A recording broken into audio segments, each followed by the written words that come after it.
ang tikbalang, katawang tao na may ulo ng kabayo. Isa sa pinakakilalang folklore sa Pilipinas. Pero saan nga ba ito nagsimula? Base sa ibang source, ito daw ay galing o inspired sa Greek mythology na Minotaur, katawang tao na may ulo ng toro.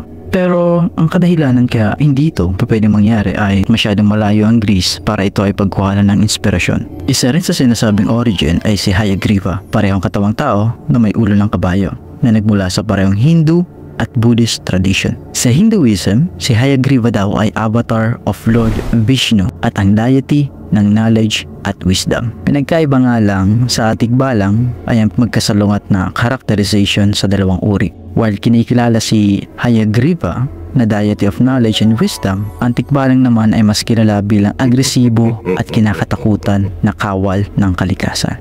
So ano nga ba talaga? Ang posibleng sagot ay makikita natin sa aklat na isinulat ni Juan de Plasencia, isang Spanish friar noong panahon ng Kastila, sumulat ng librong Customs of the Tagalog.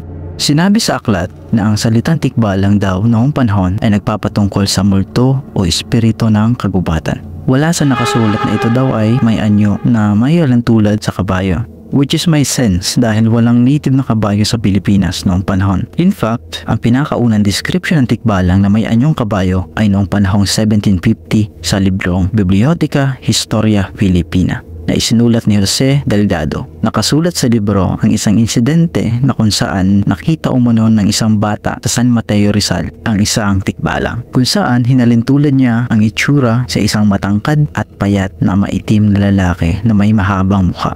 Hindi natin alam, baka racist na yung bata. Pero simula noon ay kinilala na ang tikbalang bilang tao na may ulo ng kabayo.